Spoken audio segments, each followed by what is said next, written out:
Welcome to the Pastured Pig Podcast, where we share the successes and challenges of raising pigs on pasture.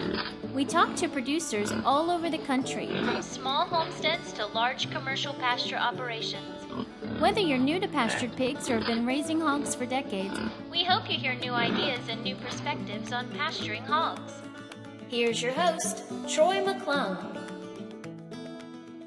Well, hello, everybody. Welcome to the Pastured Pig Podcast. On this week's episode, I have a self-declared newbie, although I'm excited to talk to Lee and get into, he and I have shared some things via email, so I think he's got some good experience under his belt already. But we're going to introduce Lee Evans from Delta Heritage Farms in Dadeville, Alabama. Welcome, Lee. Oh, well, thank you for having me, Troy. Glad to be with you this evening. I followed you a good bit on YouTube and really excited to be interviewed this evening. Oh, cool. All right. Well, excellent. So what are things like in Alabama right now? Is it still hot down there? It's been really, really hot up until the last couple of weeks. We finally gotten a break. We went from being middle of July to finally being in October. Went from dead summer to having a little bit of sure enough fall weather. And it's really made life a lot easier for everybody here on the farm. Yeah, no doubt. Yeah, we had some of that in West Virginia too. It seemed like summer didn't overstate its welcome, and then decided to bail out all at once. Yeah, it never did break, did it? It didn't break, and when it did, it's just been really nice the last few days. I mean, we've had temperatures down in the 50s in the mornings, and that's really nice here. Yeah, I do like the colder weather. Well, all right. Well, let's talk a little bit about Delta Heritage.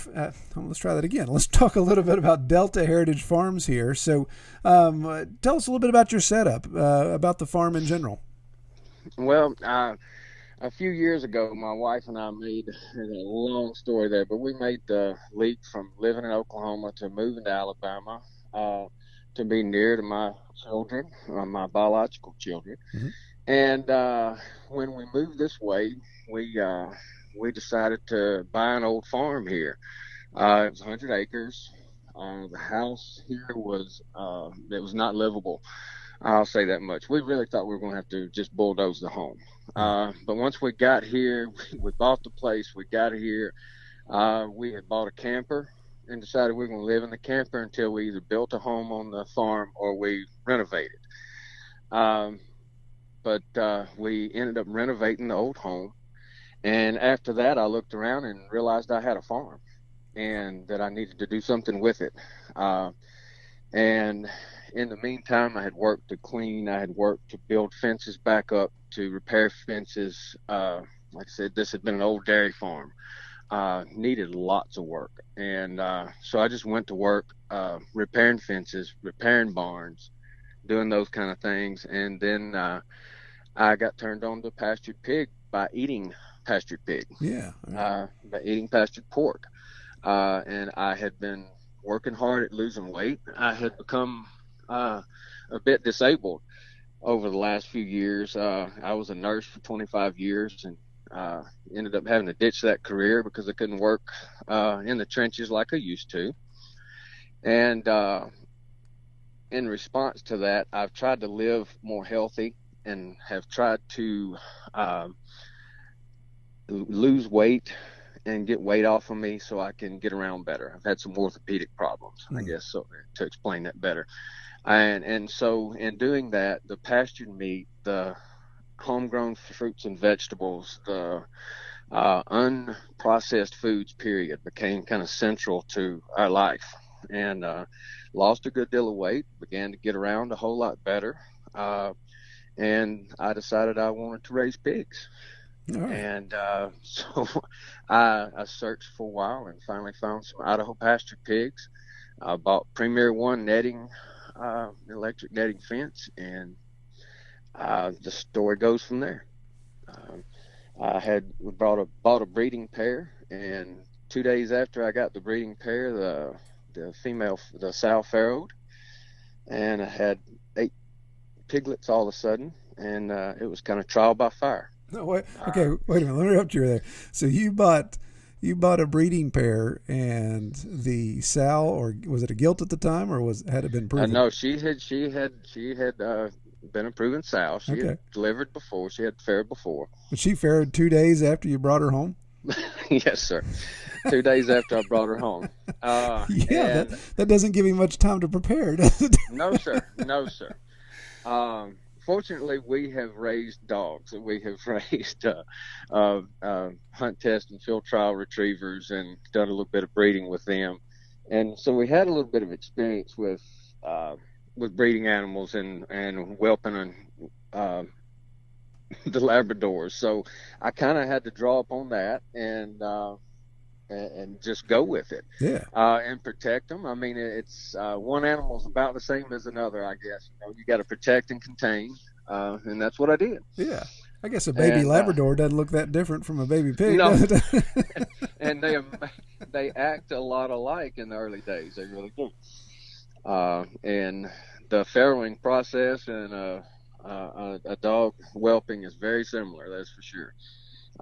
But we were able to pull our experiences together and have a pretty successful situation. Those pigs are now 8 months old. They're around 250 pounds in that range. I'm hoping that they'll step across the scales in 9 months, at their 9-month mark at around 300 pounds. Oh, okay. And that's pretty good for an Idaho pasture pig. Yeah. It's really good, I believe. Yeah. So I think I interrupt you a little bit there, but you said you had 8 in that first litter? I had 8, and I'm down 2 of them. I ended up losing 2 of them. Okay. And I'm down to 6 now, right.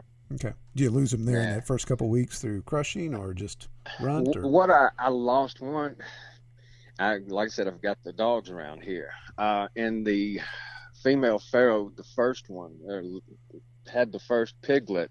She had pushed a board loose when she nested in my barn there. Like I said, I had put her in because she started showing signs of farrowing, and I didn't know anything about pasture farrowing at the time. I didn't know anything about any farrowing at the time. I just knew I needed to contain and protect those piglets as they came. And so I put them in our horse barn in a stall, and I thought was fully enclosed, and she somehow found a weak board while she was nesting, pushed it away from the bottom of the barn, and had the first 2 piglets actually shot them out from under the barn to the outside wall, to the outside of the barn where the dogs could get to them that were around. And I lost one before I realized she was even farrowing. Yeah. And it was pretty sad. Yeah. And she had another one while I was standing right there, and I was able to get her moved, thankfully. And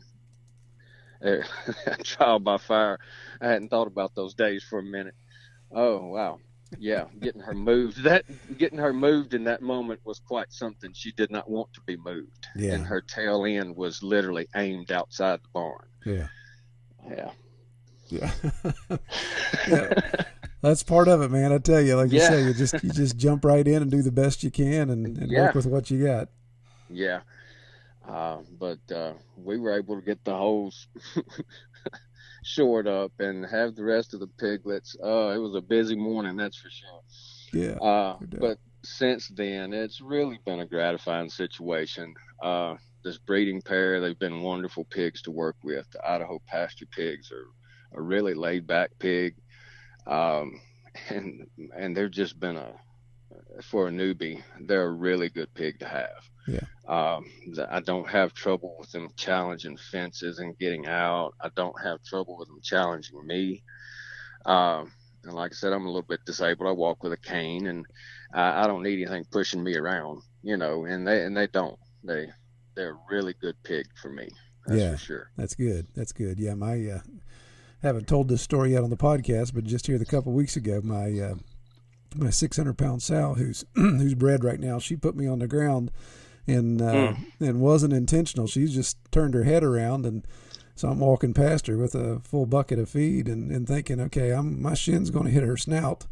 And it's going to be like two equal forces meeting, and she's going to bounce back. I'm going to bounce off a little bit there, but no, she didn't move, and so I went right over top of her, solid as a rock. Oh man, and fell on knees, and of course fell in mud, which wasn't a big a deal, except there was a rock just off to one side of my left knee. Of course. Yeah. So I've been hobbling around myself all week. So.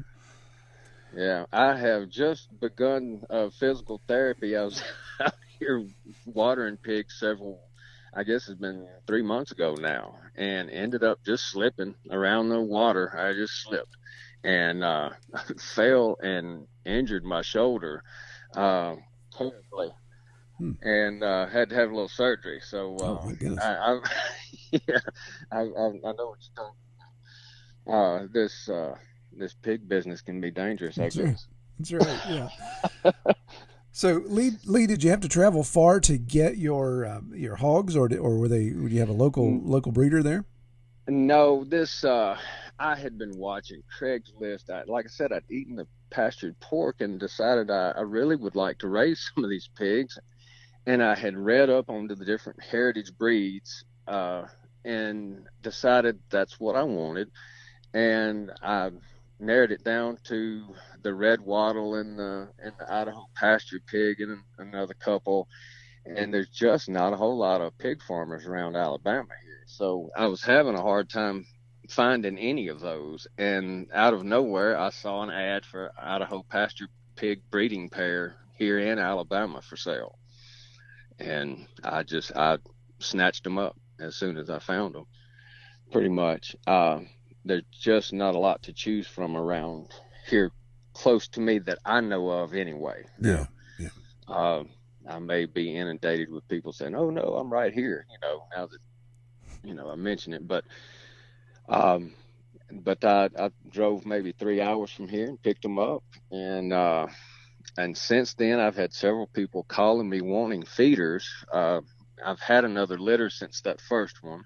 Had a litter of 8 again, and had one stillborn. I've got 7. And that was an litter, another newbie mistake. That's another story. But anyway, that litter's doing well, and got them coming up. How old are they now? They're about 4 months, I believe, right now. About 4 months, really looking good. I had recently switched to a non-GMO feed that's been spectacular.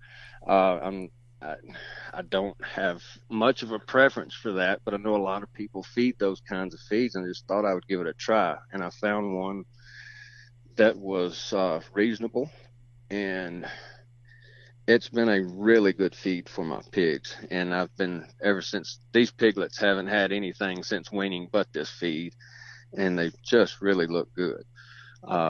It utilizes some flaxseed and sunflower oil, sunflower seed oil, and milo, some non-corn and non-soy alternatives, and has just been a really good feed.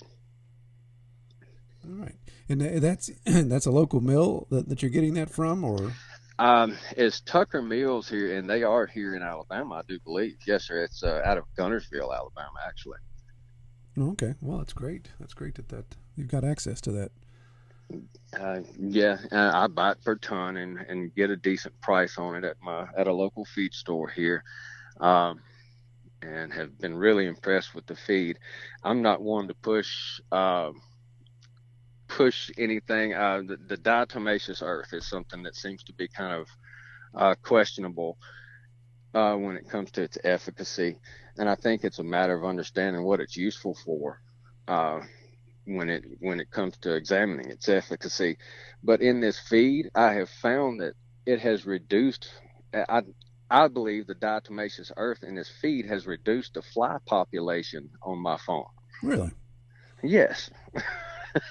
Yeah, before I fed it, I had flies horribly, and since I've been feeding this, nothing else has changed but the feed, and my fly population around here has been reduced drastically. So how are you making the connection there? Is that post pig when the flies are laying the larvae in the pig manure? that's the conclusion I'm coming to, that somehow it's not being digested.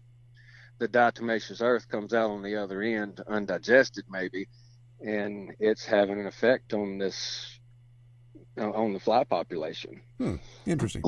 And I can't back that up with science. I wish I could, but I know anecdotally here what I'm seeing. Yeah. And and I hate a fly, and it's been such a nice thing to have 3 flies in the house a day versus 100, because my pig pasture is really close to my house. Gotcha. And I'm right OCD about chasing them down. So it's been nice to have the population diminished.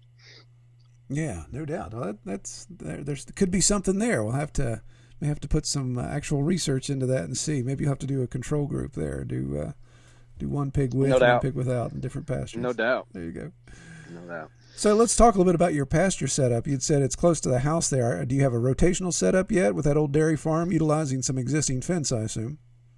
I am, and what I've done is gone around and put an electric fence around the perimeters of these existing pastures, and then I use the netting fence to kind of break things off from there. Right now, I've got a main pasture that I put my feeders in, and I have got 13,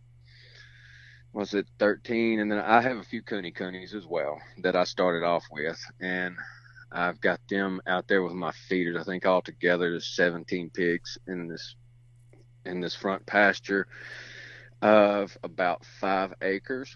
And what I'm doing with them right now, or what I'm working on doing, is building a centralized location. I've run the water out to the center of the pasture and done a small concrete pad around it, the water hydrant. And I'm hoping within the next few days to build a small pole barn that'll serve as shelter and shade for the pigs. And then from there, I'm going to put some gates on each side of that barn, and I will leave one gate open or remove that gate and put the polynet fencing from those corners to the perimeter of the pasture, to the edge of the pasture, and kind of give them a piece of the pie at a time, and do a rotational around that center pivot there. Yeah, so your structure becomes like the hub of a wagon wheel, and right. Yeah. Nothing revolutionary about that, but that's what I'm working toward. Yeah. And it's ideas, of course, that I've heard from you and Salatin and Carl Blake, whoever else that I've spoken to about these or read about the setups. Like I said, it's not my idea by any means. This is working off of you guys, but anyway. I think that's going to work really well for me in that pasture. I think it's going to be very beneficial. It's going to cut down a lot of work is what it's going to do. Oh, yeah. I mean, you're going to have some obviously wear in those areas, but the fact that you're going to have your water centralized, a single structure, definitely could see some benefit in that. So that's going to be nice. That's the beauty of having level land as well. You can play around with that a bit. Yeah, and it's not completely I've got some, we're talking about Appalachian foothills here, I guess, kind of. It's kind of rolling right here where I am. Okay. But in this one pasture, it's good. And it is a nice, as flat as it gets right here anyway. Yeah. This one pasture is. So that's what makes it a little more suitable, I guess, is that it is a little flatter. Yeah. It's certainly the flattest I've got. But we do have a pretty good rolling terrain around here. It's lovely terrain. Gosh, it's beautiful here. It's some of the most beautiful country you'll ever see. Yeah. I do like that part of Alabama. Here in West Virginia, we call flat land anything you can drive a tractor on sideways and not tip over. That's still considered flat for us. I bet. But see, I grew up in southeast Arkansas, which is the delta, along the Mississippi River there, flatland. Yeah. All farm country. So, wow, this is really hilly to me. Yeah, exactly. Yep. Well, all right. Well, Lee, it's my understanding you have a very interesting castration story that you shared with me. you want to? I have a number of them actually. It's people are starting to wonder about me a little bit, but my wife is a physician and I'm a nurse, and so we approach things maybe a little differently than some people. And when we we castrated our first set of piglets. Of course, our knowledge is limited to what we have done, right? And so what we've done is very human, because we've been working with humans. And so we went about castrating these piglets in a very about as humane a fashion as any piglet has ever been castrated. And we videoed the last one because we had been warned to wear headphones or some kind of noise canceling devices or earmuffs or something because it would be so loud. Yeah. But we had done the whole litter and not heard the first squeal. And I think it was largely because of the techniques we used. And basically, we put these pigs on what we call a papoose board, and we cinched them down. And that cinching just in itself kind of comforts them. And then we did a little lidocaine injection in their scrotum, and then did just a simple incision and removed both testicles from that one opening, left just a small opening in these pigs, so they didn't have very much to heal. Super small opening, and they never had to pitch or whine or squeal or struggle the first bit. And I thought that was pretty interesting. We had pulled it off so quietly. Yeah. And so absolutely. I wanted the gentleman that I bought the pigs from, the breeding pair, I had been consulting with him about what to do next. Like I said, I was a newbie, and very newbie, and consulting with him what to do next. And he had been kind of guiding me. And I wanted him to see how quiet this procedure went. So I videoed the last one, and I tried to text him the video. It wouldn't go. So I decided just to upload it on YouTube and tell him to look for it. And that video now has like 160,000 views. I had no intentions of anybody else watching that video, right? But that one guy, and it ended up getting that many views. Now I've gotten a lot of criticism because I was a newbie, and it shows very much on the video. But since then, we had a Cooney boar that we were given, and we wanted to castrate him. And we kept putting it off, and he didn't get any smaller or less aggressive. So right. We decided we had to do this. If we were ever going to process him and ever going to make use of him, we were going to have to do something. And we decided, I had watched your video that you did recently. I think it was a pretty recent video where you had given a sow a few beer. Yeah, absolutely. And then I had heard a few other people talk about doing that. And so we got the little Cooney boy out and mixed some beer and some molasses with his feed, and he went after it. He didn't have any problem going after it. Yeah, and after about 6 beer, he became amiable enough to allow us to manipulate him a little bit. And he, of course, was lying down. And being the nurse and physician that we are, we had cleaned the place off, and everything. And had him laid out, everything scrubbed up. And we, again, went for the lidocaine local anesthesia in the scrotum. And I tried to get as much as of the areas I could, including some of the structures that you're going to cut, twist and cut as you go in there. I was trying to get to some of those as well and numb them up. And then we finally just, my son held the front end, my 12-year-old held the front end, my wife held the back end, and I cut. And it was over with relatively quickly. We've got some video. It's not nearly as good as my first video by any means. But it went well, it went quickly, and I think anybody that's in that situation, I would encourage to, if they've got some experience, I would encourage to go ahead and go for it, because it's not as difficult as one would think. Yeah, how many cc's it's really not. How many cc's of lidocaine are we talking about for a pig scrotum? Oh man, I was pretty liberal with the guy. I've had a vasectomy myself. You can sympathize. yeah, and I knew he wasn't going to have that frozen bag of peas, right?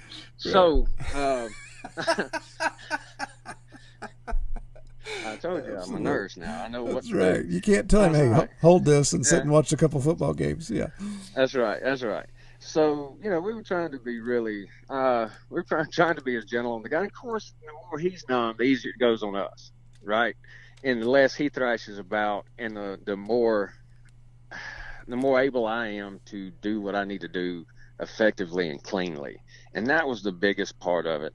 And that's the biggest part of doing any of the overkill that we've done is it allows you to do it so cleanly. There's no poop, there's no, carrying on when they don't have to struggle and they don't feel that pain. Yeah. Um, and it's not about being hippie, humane, anything like that. It's surely been about the cleanliness and keeping my field clean when I'm doing my procedure. Mm-hmm. Yeah, I like it. I like it. That's And of solid. course, it is nicer on them. I mean, there's that benefit. I mean, it's certainly nicer for the pig. Sure. I believe. And I have watched.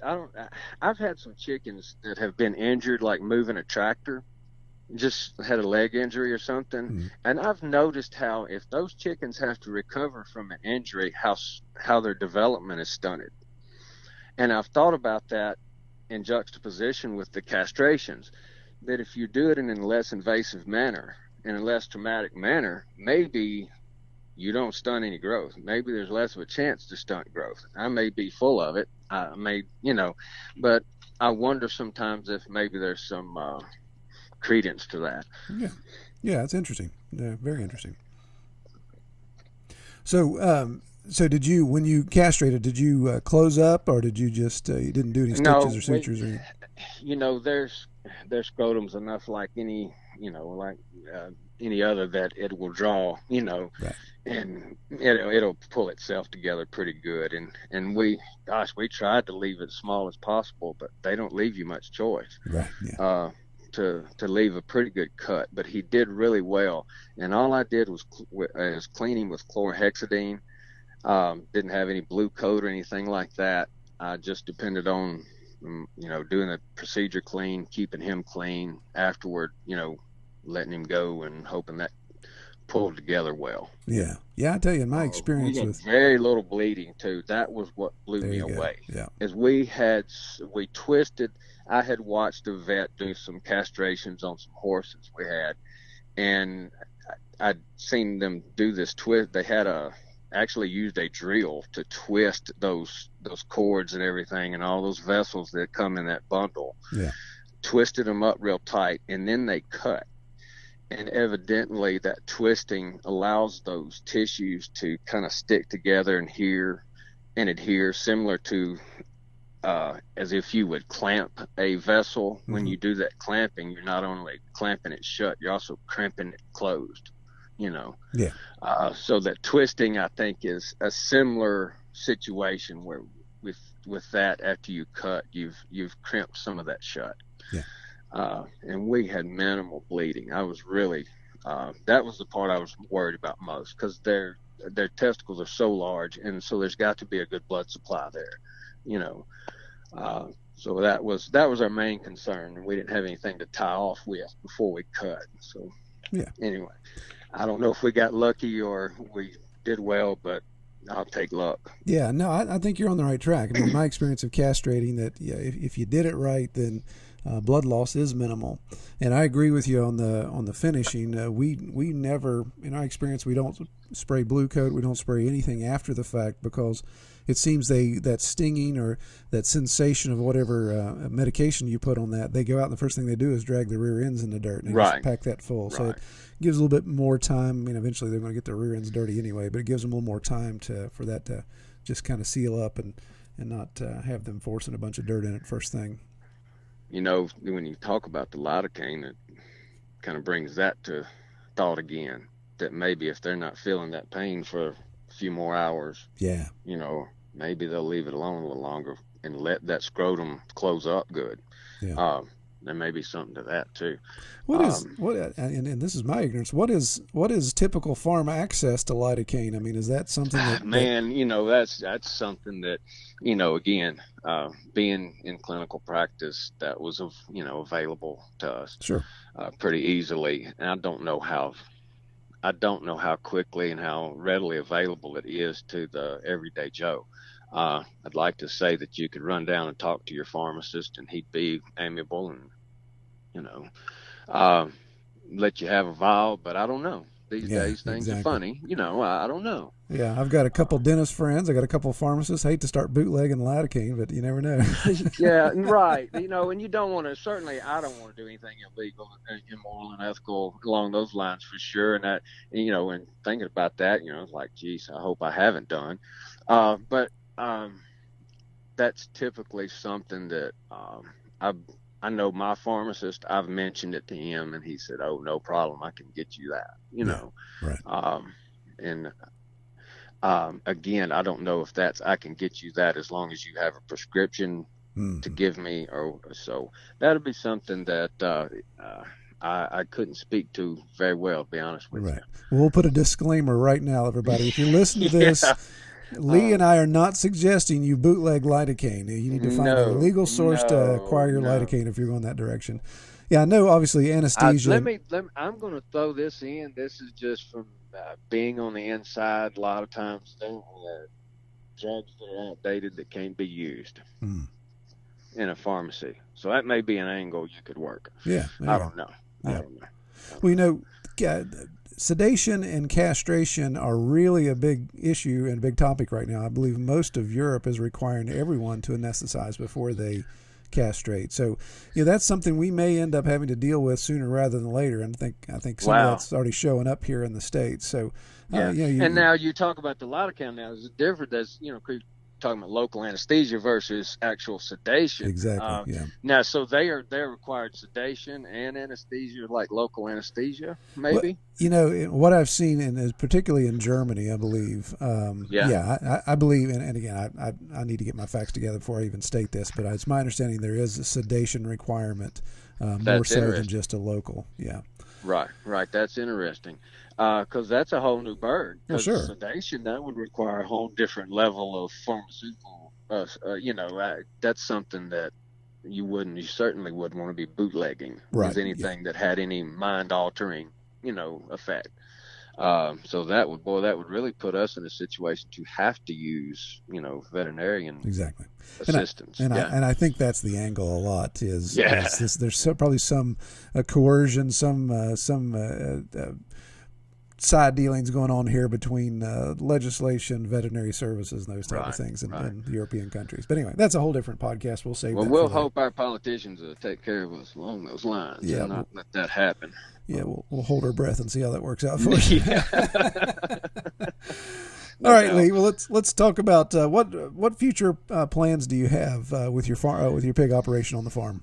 Oh man, I got into this as a hobby. I didn't get into this to try to pursue a vocation so much, by any means.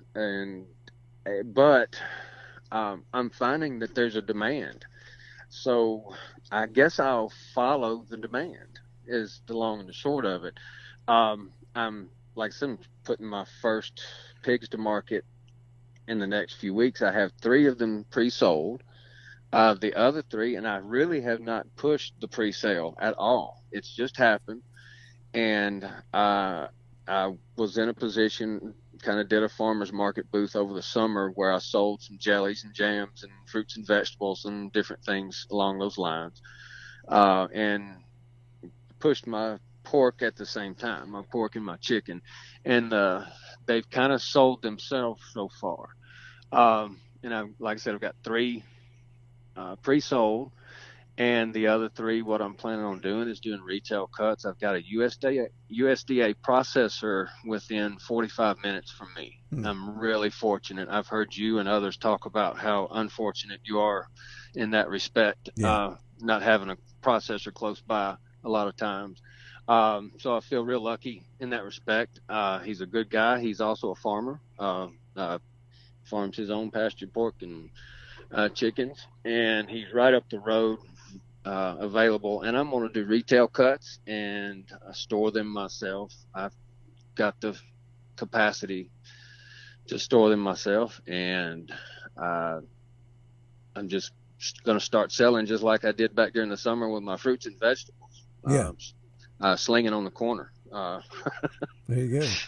I set up a booth on the corner back there in the summer, and I'll do it again now and see how that goes. I'm not, like I said, this is more of a hobby than anything. It's something to give me something to do, keep me focused. So getting out and hustling and selling is just another part of that to keep me going, to keep me social, keep me moving along. Yeah, excellent. All right. Well, what so far, looking back over this last year, what would you say has been your biggest challenge so far? My biggest challenge with the pigs have been figuring out containment.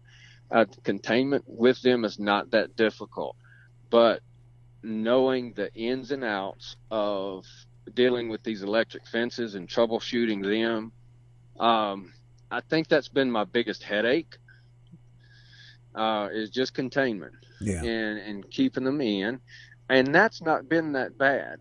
Again, like I told you in my emails, I have really enjoyed this. I've enjoyed it immensely, and I love my pigs. They have not been that difficult to manage. I guess the work I did beforehand in getting things prepared around here before we ever had the animals paid off. Uh, uh, I think the next challenge I had was figuring out how to feed them economically, or what I thought was economical. Let's back up. I'm really cheap, dude. I'm super cheap, and I was really trying to figure out how to feed these guys cheap, cheap, cheap. And what I figured out is that's it's not impossible, I don't guess, but for me, trying to be cheap was costing my pigs. I was noticing they weren't growing like I wanted them to. Yeah. And other people that I was keeping up with that were growing litters and what have you, their pigs were growing faster than mine. Yeah. And I started realizing I was being too cheap. And at that point, changed my feeding practices and what I was feeding, how I was feeding. And it was just newbie, such a newbie. But I had to up my game where my feeding was concerned, and have since done a lot of reading on what these pigs require as far as nutrition.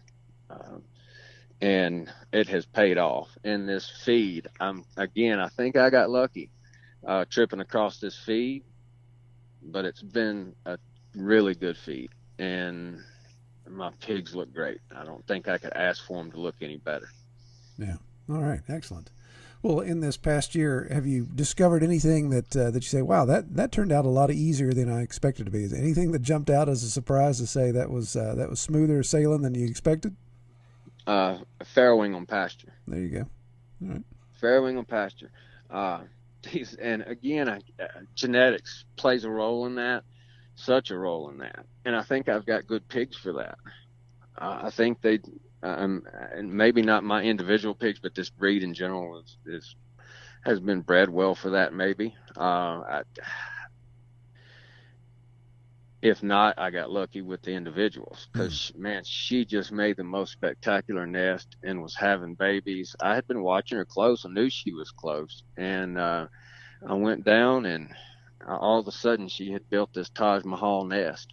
And she had the piglets. Like I said, she had 8, 1 stillborn. And I went down, checked on them several times. Weather was great, plenty warm. She had the greatest nest ever. I really wasn't that worried about them. I was going to leave them on pasture. And that evening, a thunderstorm came up. We've been having drought. Yeah. First thunderstorm. Goes, right. Hadn't rained in 6 weeks, and here this thunderstorm comes. And I kind of panicked a little bit and ran down there to save the piglets. And she had built them a shelter to go into that was just amazing. And they were just as warm and dry. Wow. I ended up moving them because of my newbiness, I think. I wish I had trusted her more and watched how that went. Yeah. But I got concerned about their ability to thermoregulate if they got too wet. Yeah. Or stayed wet. Right. Yeah. Yeah, that's a tough decision because you really want to see, okay, how naturally can this pig take care of the situation, Right. or did I just make a massive mistake and kill everything? Right. Yeah. Right. And man, in the moment, you err on the side of caution. Yeah. Or I did. I certainly did. Sure. Because, yeah. Well, But we went back to the barn with it. I kept her in the barn for like 2 days with the piglet, and she was doing so super. I thought, this is ridiculous. I put her back out on her paddock, and she's been fine ever since. We've weaned, and everything's gone fine. Yeah. Awesome. All right. Well, what advice would you give to somebody listening to this and saying, man, I want to start out, but I'm just too intimidated to do it, or I'm not quite sure where to go? What's your advice? I guess talk to others who are raising pigs first and plan. Get your fences, your containment, all of that ready first. I tend to fly by the seat of my pants, and it bites me in the tail more times than I care to discuss, Troy. No. And when it comes to buying an animal, I sometimes can buy an animal and I don't have the containment or the structure for it, and that's a childish way to approach things, is the long and the short of it. I think one should be very prepared when it comes to dealing with these pigs, as far as their containment. I think, and this is being from southeast Arkansas, where the feral pig population is so bad, I think containment is a big deal if we want our pasture pig industry to survive and not be criticized terribly. Right. We're going to have to be really smart about our containment and not let a feral pig epidemic be worse than it already is. Exactly. Yeah. Well said. Yeah. Again, that comes from somebody that's I've hunted in areas that had this horrible feral pig problem. That, man, seeing the damage they do to the farmers' crops and everything, and I certainly don't want what I'm doing to become that. And I just think preparation is a farmer's best friend. Being reactionary to livestock or to vegetable production, doesn't matter what it is. Trying to be reactionary to things will put you behind. Yeah. You've got to be proactive. Yeah. And right. Very good. Very good. Well, I really appreciate you coming on, man. It was great, sharing some good stories there. Appreciate you taking the time to talk with us tonight. If people want to learn more about you and Delta Heritage Farms, do you have anything online they can look at? I do have a Facebook page now. Like I said, this has been somewhat of a hobby for me, and I haven't gotten real serious about the technical aspects of it and building a web page. But I do have a little Facebook page if people want to follow. We're Delta Heritage Farms in Alabama. The Facebook page is simply Delta Heritage Farms. Drawing the name from my Delta home and all the changes in my life. We drew upon that in mine and my wife's lives. We've got an interesting story. So the Delta sign means a lot to us in a lot of ways. And but that's the name of the farms. We can be found on Facebook. I've got an Instagram page too, Delta Farms Alabama. All right. And I guess that's it. All right. Well, excellent. Well, man, I appreciate it. I'm going to let you go and pray you have a good rest of the week and just have a good time with those pigs. You bet, Troy. Thanks you, and I appreciate you. Hey, no problem, man. Take care. We'll talk to you soon. We hope you have enjoyed this episode of the Pastured Pig Podcast. To learn more about our podcast or to submit topics or recommend guests for future episodes, visit redtoolhouse.com.